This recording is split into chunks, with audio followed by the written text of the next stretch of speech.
Good morning, students. This is your subject Indian Society and Culture. So, in this, we would discuss about the meaning of culture and its components.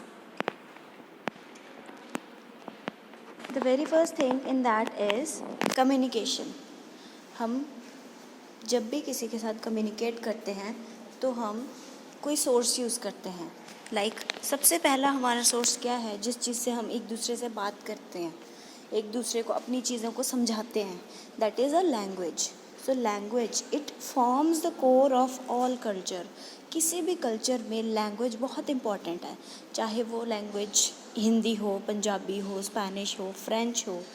हर देश की, हर state की, हर जगह की अपनी language है, so that कि वो अपने एक दूसरे से बात कर सके, अपने थॉट्स को, अपने आइडियाज़ को एक दूसरे के आगे डिस्क्राइब कर सके. सो एक कल्चर में लैंग्वेज का बहुत इम्पॉर्टेंट रोल है. When people share a language they share a condensed very flexible set of symbols और मीनिंग्स. सो जब क्या करते हैं लोग लैंग्वेज को शेयर करते हैं, एक दूसरे को अपनी बात को समझाते हैं, वो बेसिकली अपने आइडियाज़ को, अपने सेट ऑफ सिम्बल्स को एक दूसरे के साथ शेयर करते हैं. That makes communication possible. So जब हम एक दूसरे को अपने थॉट समझाते हैं तो हम किस चीज़ में पॉसिबल हो जाते हैं, कम्युनिकेशन बनाने में. हमारे बीच में एक बॉन्ड बन जाता है. The second thing is symbol. Communication करने के लिए हमारी फर्स्ट चीज़ थी लैंग्वेज एंड सेकंड है सिंबल्स. हम एक दूसरे को अपनी बात किस किस वे में समझा सकते हैं, this is the topic. So symbols form the backbone of symbolic interaction. Symbols जो हैं वो हमारे बैकबोन हैं, हमारे लिए बहुत इम्पॉर्टेंट चीज़ें हैं. हम जब बात करते हैं हमारे हैंड मूवमेंट होती है, हमारी लिपसिंग होती है, हमारे एक्सप्रेशंस आते हैं. So these all are the parts of symbols. They condense very complex ideas and values in simple material. So जो कम्प्लेक्स चीज़ें होती हैं, जो उलझी हुई होती हैं, जो टफ़ होती हैं, उनको ईजी करने के लिए हमारे सिम्बल्स को यूज़ किया जाता है. A symbol is anything that carries a particular meaning recognized by people who share culture.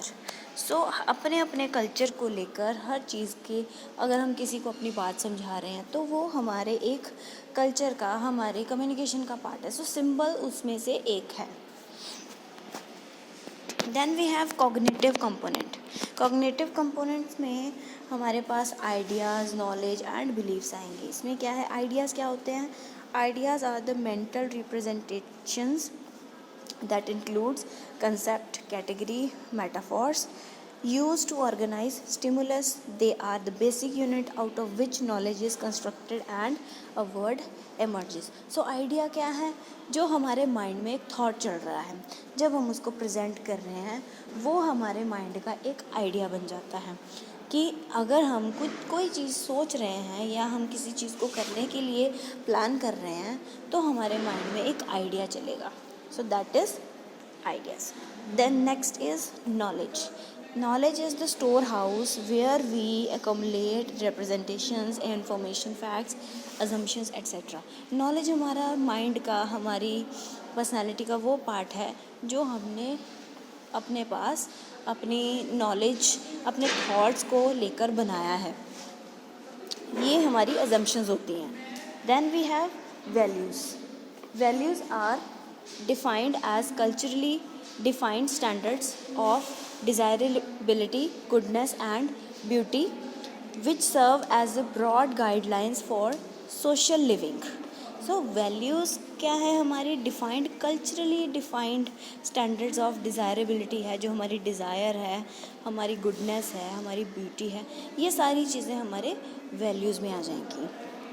The values people hold vary to some degree by age, sex, race, ethnicity, religion and social class. So values हमारी gender basis पे आ सकती हैं, हम कौन सी as से belong करते हैं, क्या रेसिज्म, कोई रेस है, कोई एथनिसिटी है, किस रिलीजन से हैं, किस सोशल क्लास से, सोशल बैकग्राउंड से हम बिलोंग कर रहे हैं. That all includes value. Then we have accounts. Accounts are how people use a common language to explain, justify, rationalize, excuse, or legitimize our behavior to themselves and to others. So accounts क्या है? ऐसा common language जिसको लोग use करते हैं ताकि वो explain कर सकें, किसी अपनी बात को समझा सके, like I am explaining to you, so these are my accounts.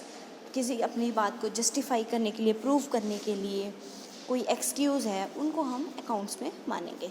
So motives are another type of account. Motives भी एक टाइप ऑफ अकाउंट ही है.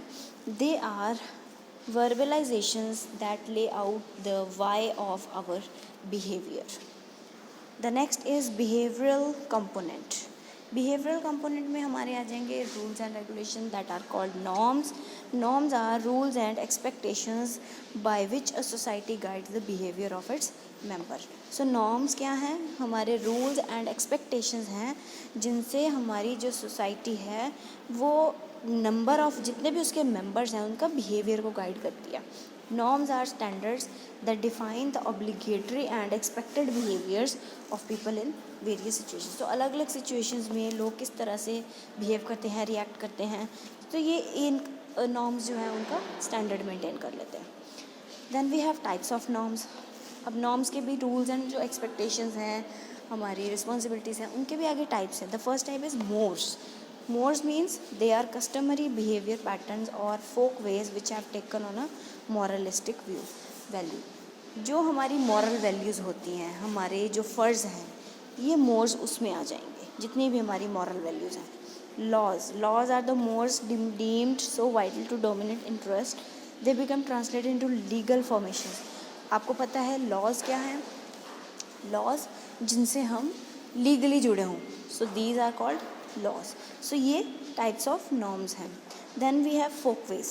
These are behavior patterns of society which are organized and repetitive. जो कि organized हैं and repetitive हैं.